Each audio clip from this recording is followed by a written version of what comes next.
मित्रों, भाषा शिक्षण के अनुवाद के इस नए सत्र में आपका स्वागत है। आज पुनः हम एक बार द हिंदू के एक समाचार के अनुवाद का प्रयास करेंगे। आइए देखते हैं, द हिंदू की वेबसाइट से मैंने यह समाचार लिया है। देखिए, एक्सप्लेन्ड, सबसे पहले इन्होंने एक्सप्लेन्ड लिखा है। How does the mines and minerals bill 2023 plan to bring the private sector into mineral exploration. सबसे पहले हम इंग्लिश ग्रामर की एक विशेष बात बताते हैं। अक्सर होता क्या है कि हम लोग जब अंग्रेजी लिखने लगते हैं तो ज़्यादातर हमें इंडेफिनिट जो टेंस है, इनडेफिनिट टेंस में लिखने में एक बड़ी भूल हम लोग कर जाते हैं। जैसे यहाँ देखते हैं, हाउ डज, जनरली डज का प्रयोग, डू या डज का प्रयोग इंडेफिनिट टेंस में होता है। किस इंडेफिनिट में? प्रेजेंट इंडेफिनिट टेंस में होता है। यहां देखिए प्रश्न किया गया, हाउ डज। अब मैं पढ़ता हूं, how does the mines and mineral bill 2023 plan to bring. बहुत ऐसे प्रशिक्षु हैं जो इस प्लान को कहते हैं प्लान्स लिखना चाहिए, नहीं तो यह वाक्य गलत हो जाएगा, जबकि उनकी यह सोच गलत है। अगर आप भी ऐसा सोचते हैं तो खुद को बदलिए। देखिए यहां क्या है, डज मतलब यस या यस का प्रयोग यहां क्वेश्चन के साथ हो गया, प्रश्न के साथ हो गया है। तो ये जो वर्ब है, इसमें वर्ब में एस या ईएस की जरूरत नहीं है। कारण क्या है, यस या ईएस का आप एक ही स्थान पर प्रयोग कर सकते हैं। और डज अगर आप देखें इंग्लिश ट्रांसलेशन के हिसाब से, तो डज भी एक प्रकार का हेल्पिंग वर्ब के रूप में उभरता है, तो एक ही जगह एस का प्रयोग होगा। इसलिए प्लान के साथ प्लान्स मत लिखिएगा अगर आप लिखते हैं तो। अब हम आते हैं इसके अनुवाद पक्ष की ओर। देखिए, सबसे पहले अनुवाद जब हम करने जाते हैं तो हमें सबसे पहले जानना होता है कि शब्द का अर्थ क्या होगा। हाउ डज का हम अर्थ देखें तो इसका मतलब होता है कैसे। The mines and minerals, mines को खदान कहा जाता है, कुछ लोग इसे खान भी लिखते हैं, दोनों चलेगा, पर्यायवाची शब्द हैं। खदान, मिनरल का मतलब होता है खनिज, प्लान का मतलब होता है, बिल का मतलब होता है विधेयक। सबसे पहले अगर शब्द का अर्थ नहीं जानते हैं तो हमें दिक्कत होगी। विधेयक 2023, प्लान का मतलब होता है योजना, और उसके बाद है ब्रिंग मतलब लाना।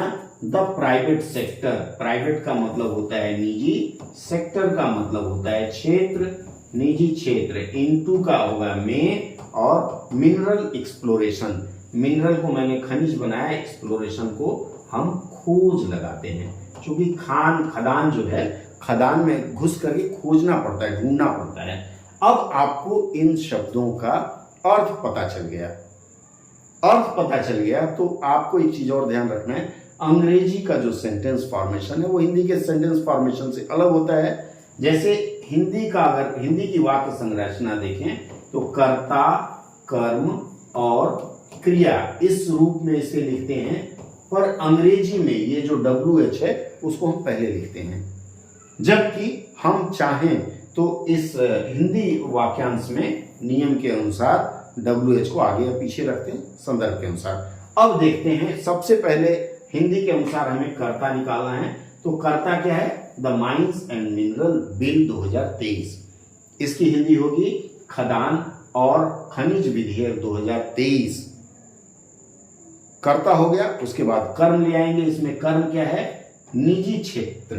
यही कर्ता, कर्म क्या होता है, ऑब्जेक्ट जिसे कहते हैं। ऑब्जेक्ट हमेशा नाउन या प्रोनाउन होता है, तो इसमें नाउन क्या है, एक नाउन ले लिया प्राइवेट सेक्टर, दूसरा नाउन, और ये मिनरल तीसरा नाउन हो जाता है। तो इसमें दो ऑब्जेक्ट हैं। तो यहां से शुरू करते हैं कि खदान और खनिज विधेयक 2023 निजी क्षेत्र को, मिनरल का मतलब होता है खनिज, एक्सप्लोरेशन मतलब खोज, निजी क्षेत्र को खनिज के क्षेत्र में किस प्रकार से, ब्रिंग का मतलब होता है लाना, लाने की योजना बना रहा है। यह हो गया शाब्दिक अनुवाद।